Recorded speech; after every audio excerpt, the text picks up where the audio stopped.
सुनो अऊज़ु बिल्लाहि मिनश शैतानिर रजीम बिस्मिल्लाहिर रहमानिर रहीम सूरा इब्राहिम কোরআনের আয়াত। কোরআনে করিমে আল্লাহ সুবহানাহু ওয়া তাআলা কি বলছেন মনোযোগ সহকারে শুনো আর আমল করার নিয়তে শুনো আর আমল করো। যদি নিজের শান্তি চাও, নিজেকে যদি সফল হতে চাও, নিজের অন্তরে শান্তি পেতে চাও, তাহলে মনোযোগ দিয়ে এই কথাগুলিকে শুনো আর আমল করার চেষ্টা করো। যে বান্দা চেষ্টা করে ভালো হওয়ার, ভালো পথে চলার, নেক পথে চলার, আল্লাহ তাকে অবশ্যই নেক পথে চলার তৌফিক দেয়। এটা আল্লাহ পাকের ওয়াদা রয়েছে আর আল্লাহ রাব্বুল আলামিন ওয়াদা ভঙ্গ করেন না। সূরা ইব্রাহিমে আল্লাহ কি বলছেন? আল্লাহ তাআলা ইরশাদ করছেন রাসূলুল্লাহ সাল্লাল্লাহু আলাইহি ওয়াসাল্লামকে। আল্লাহ তাআলা বলেন, ইয়া রাসূলুল্লাহ সাল্লাল্লাহু আলাইহি ওয়াসাল্লাম, আয় আমার নবী হাবিব মুহাম্মদ সাল্লাল্লাহু আলাইহি ওয়াসাল্লাম, আপনি সমস্ত মানব জাতিকে, সমস্ত মুসলমানদেরকে, সবাইকে বলে দিন কি, আমার ইমানদার বান্দাদিওকে আপনি বলিয়া দিন। ইমানদার বান্দাদিকে বলতে বলছে আল্লাহ। রাসূল সাল্লাল্লাহু আলাইহি ওয়াসাল্লাম বলছেন, আল্লাহ বলছেন আমার ইমানদার বান্দাদিওকে বলিয়া দিন যেন তাহারা নামাজের পাবন্দি করে। সূরা ইব্রাহিম আল্লাহ তাআলা রাসূল সাল্লাল্লাহু আলাইহি ওয়াসাল্লামকে বলছেন, রাসূল সাল্লাল্লাহু আলাইহি ওয়াসাল্লামকে বলছেন যে আমার নবী, আপনি সমস্ত মুসলমানদেরকে, ইমানদারদেরকে, যারা ইমানদার হওয়ার দাবি করে, যারা নিজেদেরকে মুসলমান বলে দাবি করে, তাদেরকে বলে দিন তারা যেন 5 ওয়াক্ত নামাজের পাবন্দি করে, 5 ওয়াক্ত নামাজের পাবন্দি করে। এবং আমি যাহা কিছু তাহাদিগকে দিয়াছি, অর্থাৎ ধন সম্পদ পয়সা ইত্যাদি, জি, তাহা হইতে বা শারীরিক ক্ষমতা আর মৌখিক ক্ষমতা, তাহা হইতে আল্লাহর পথে, দিন ইসলামের পথে গোপনে ও প্রকাশ্যে দান খায়রাতও করে। অর্থাৎ আল্লাহর পথে খরচ করার পদ্ধতি বুঝছো? এক আল্লাহর দেওয়া নেয়ামত হচ্ছে কি? পয়সা, অর্থ সম্পদ, যেটা আমরা উপার্জন করি, সেটার থেকেও প্রকাশ্যে গোপনে প্রকাশ্যে খরচ করতে বলছে। ওটাও যেমন একটা আল্লাহ পাকের দেয়া নেয়ামত।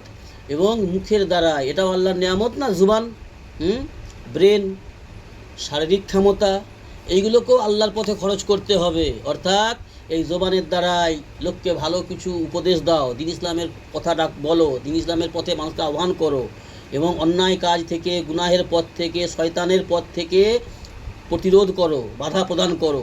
তো এইগুলোও আল্লাহর পথে খরচ করতে বলেছে আল্লাহ। কথা বুঝে আসছে? আল্লাহ বলছেন আমি যাহা কিছু দিয়াছি, এখানে তো পয়সা বলেনি। আল্লাহ বলছেন আমি যাহা কিছু দিয়েছি ওনাদেরকে, আমার মুমিন মুসলমান বান্দাদেরকে, তাহা হইতে প্রকাশ্যে ও গোপনে যেন তারা দান করে, খায়রাত করে। সেই দিন আসিবার পূর্বে, সেই দিন আসার আগে আগে, কোন দিন? সেই দিন আসিবার পূর্বে, যেদিন না কোনো ক্রয় বিক্রয় থাকিবে। অর্থাৎ মৃত্যু আসার আগে আগে সুযোগ, যা করবার নেক কাজ, আল্লাহকে রাজি করার কাজ, যা করবার মওতের আগে আগে করে নিতে হবে। মওতের পরে আর সুযোগ থাকবে না, আর তখন আফসোস করলে লাভ হবে না। জি, তো ওই দিন আসিবার আগে আগে, সেই দিন আসিবার পূর্বেই, আগে আগে, অর্থাৎ যেদিন কোনো রকম কোনো ক্রয় বিক্রয়, ব্যবসা বাণিজ্য করার ক্ষমতা থাকিবে না। অর্থাৎ কোনো জিনিস দিয়া নেক আমল খরিদ করিয়া লওয়া যাইবে না। কিয়ামতের ময়দানে যখন বিপদে পড়বে, যখন তোমার আমার যখন নেক আমল কম হবে, যখন আমি চিন্তিত হয়ে যাব, সেই দিন আসার আগে আগে কেউ সাহায্য করবে না, কেউ আমার উপকারে আসবে না। যাদেরকে আপন বলে মনে করছি, বুঝেছ, ছেলে, বৌমা, নাতি, পুতি, মা, আব্বা, ভাই, বোন, আমার বাড়ি, আমার গাড়ি, আমার অট্টালিকা, আমার সম্পদ, এইসব আমার, আমার কিছুই নয়, আমার কিছু নয়। সেই দিন কোনো জিনিসের বিনিময়ে বদলে সেখানে নেকি পাবে না। বুঝে যাচ্ছ? অর্থাৎ সেই দিন আসার আগে আগে সময় রয়েছে, সুযোগ রয়েছে, সেটা কাজে লাগাতে বলছে আল্লাহ তাআলা। বুঝেছ? সেই দিন কোনো জিনিসের বদলে কোনো জিনিস খরিদ করিতে পারিবে না, আর না কোনো বন্ধুত্ব কাজে আসিবে। কোনো বন্ধু, কি বলে, বয়ফ্রেন্ড, বেস্ট ফ্রেন্ড, হ্যাঁ, একদম কাছের বন্ধু, ঘনিষ্ঠ বন্ধু, যাদের জন্য আমরা জি জান লাগাচ্ছি, প্রাণ দিয়ে ভালোবাসি, জি, কেউ কাজে আসবে না, কোনো বন্ধু কাছে ঘেঁষবে না।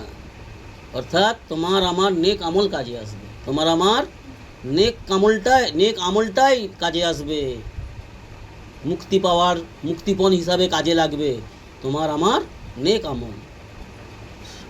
বুঝেছ? সেই দিন কোনো বন্ধু কাজে আসিবে না, কোনো বন্ধু তোমাকে নেক আমল দান করিবে না, কোনো বন্ধু তোমাকে নেক আমল দিয়ে তোমার বিপদের দিনে, যখন তুমি আমি অসহায় হয়ে যাব কিয়ামতের ময়দানে, তখন কোনো বন্ধু তোমাকে একটা দুটো নেকি দিয়ে সহযোগিতা করবে না। যাদেরকে তুমি আজ বন্ধু মনে করছো, আপন মনে করছো, কেউ তোমার কাজে আসবে না। কথা বুঝে আসছে? আল্লাহ আমাদের সহি বুঝ দান করুন। আল্লাহুম্মা আমিন। সুবহানাল্লাহ।